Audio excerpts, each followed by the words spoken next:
Hello everybody, this is Splitter Beast versus FURNO and EVO. This is one of the big sets from the first wave of Hero Factory Invasion from Below, and this is the only beast I got from Invasion from the first wave. I did not get Flyer Beast, I did not get Jaw Beast. This is the only beast I got, just because I didn't like the other two beasts. This guy was good. I'll show you why in a second why this guy was a pretty good beast, but he was a $24 set and it includes FURNO and EVO and a beast. Wow, as if that wasn't obvious enough. Alright, I don't have the bag. I said this many times before, I don't have the bag for this guy or this set just because when I moved houses I kind of threw away some old stuff, including Hero Factory bags, and that got discarded. Now, you can combine Splitter Beast with Flyer and Jaw to make a Hydra style beast. Hydra style, yeah, sure, that we'll go with that. And the rest here are all different machines, but nothing really cool. But yeah, it's not that big of a set actually. So I'll say this: when I first bought the set, it was in the bag and it looked like a big bag with lots of parts inside. You would think it was like that, right? But once you opened it, there's really not a lot of stuff inside. Like, this is what you get from a big bag.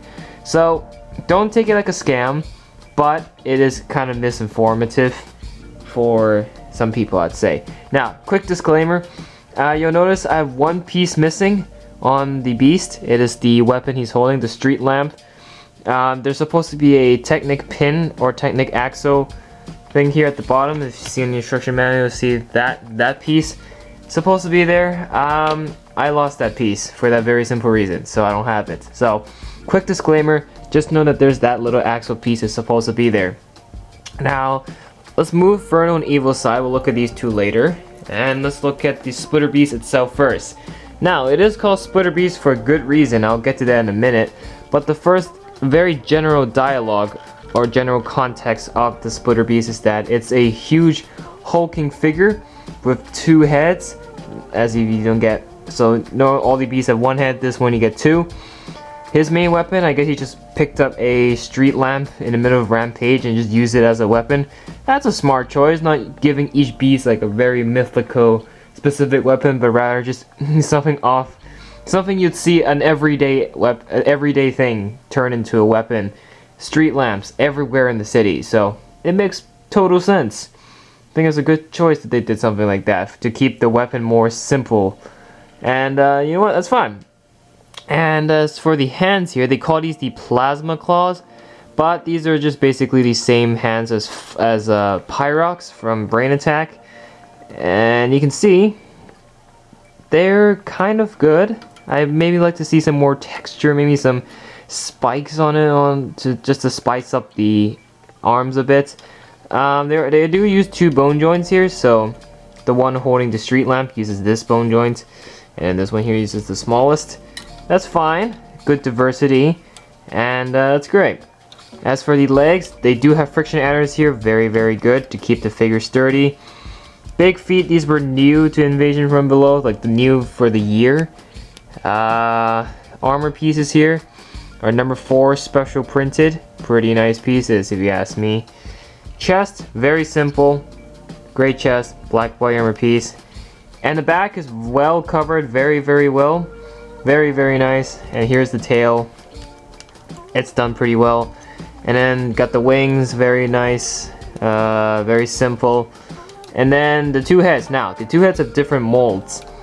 The orange guy here is a underbite. What does that mean? Well, all the beasts, they're called overbites because their heads are actually like you open the top of the head, the jaw just stays as one piece.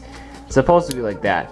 But for this guy and the rest of the Wave 2 beasts, he is an underbite. So that means the head is actually flipped upside down. So it's actually supposed to be like this. But it's flipped upside down with the head printing on the bottom, and you just simply move the head instead, which is now an underbite. So you move the jaw instead, and I actually prefer underbites over overbites. This is not great. I didn't like this. This one is good. This head in particular is good. Just to get that underbite feature, that's great. And that should have been the default for all the beasts. Now, as a beast for 2 heads, well, it is called splitter beast for a reason. And that's because, well, it says in the name, you can split it into 2 different beasts. So you get one hulking figure, hulking beast that is much of a threat already with 2 heads. But if one goes down, they can split into 2 other beasts. So to simply do that, you just grab the back here, and you just, oops, you don't pull the body armor off. No, you do not do that. You pull this off instead. And that comes off as an entire separate beast. So, this guy I'll get to in a second. Let's look at Beast A. So this is the main body of the splitter beast, obviously. So really, this is supposed to be the real beast. The orange head, dude, this is really supposed to be him, not the blue guy. The blue guy is just kind of an add-on. And now you can see he looks a bit plain and simple. And then you can see he's bare from the back, very, very empty. That's fine, and I think he still looks fine even without the second guy behind him. Now then you can move the head more to the center instead of to the left. You can just move it in a bit, and it just looks like a proper but a very simple beast. And look at that, you can open the mouth all the way, goes like that, and it's, yeah. So beast number 1, voila, that's what he looks like. Alright, so the little guy, beast number 2. You'll notice his legs here are folded up when he's in his mold on top of the other guy. So let's just unfold it real quick. Move the head up here and move the wings, which are actually its arms, down here. Now, you can see this guy is a much smaller dude, obviously, but he is a 4-legged dude, although he can stand on 2. So, this is what you get. So, I'll remove this guy. This is the beast number 2, and it's much simpler, it's much smaller, it uses the XT4 torso. 1 armor piece to cover, back here's empty because, you know, it needs the titanic pins. And it's a cool little guy. I think the beasts look weird when they're split, but with just this guy, I think he looks better from the other one.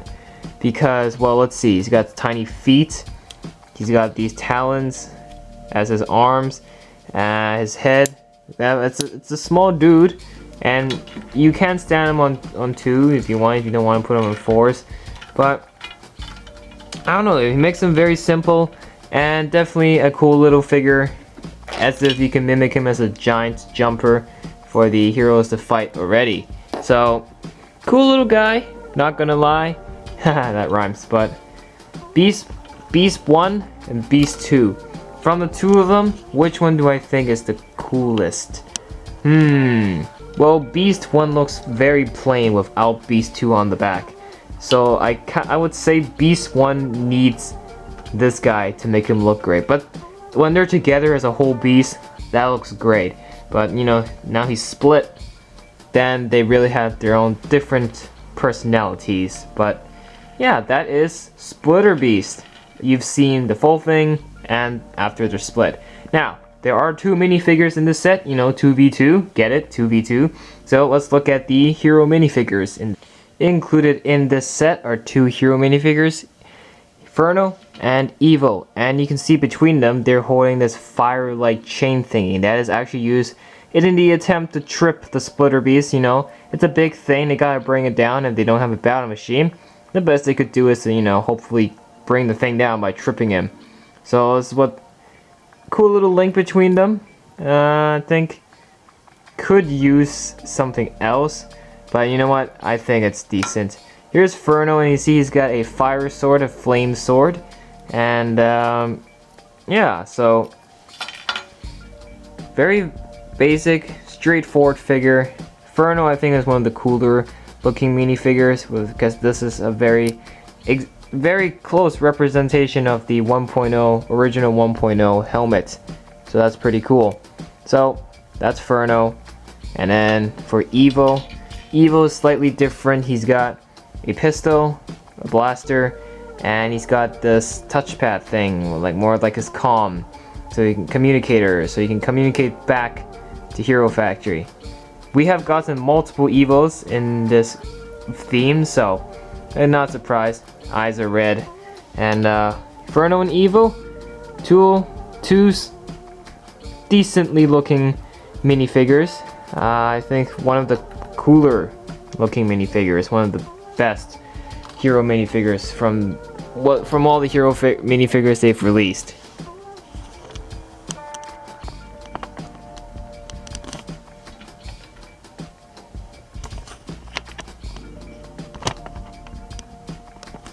Okay, what do I think of this set as a whole? It's a decent set for a quote-unquote big guy. I like the concept of this set. I like the concept of the beast. You know, like having one big hulking beast, which then again, if needed, go into two different personalities, two different little beasts. And yeah, so interesting play feature. But even when they're together, with the two heads, the beast certainly looks like a big threat, and I think that looks great.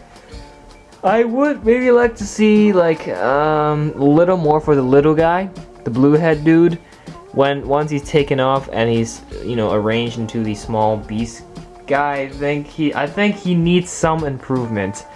It looked a little bit plain, but again, like I said, with the two of them together, they look like a great combo. So I'll give this Splitter Beast a 9 out of 10. I think that's a fair one. But yes, that is my rating on Splitter Beast versus Ferno and EVO. So what do you think of this set? Does this beast suck, or are there better beasts out there from this first wave? So make sure to hit that like or dislike, whether you agree or disagree. And we will now see you in more videos coming very, very soon. Peace.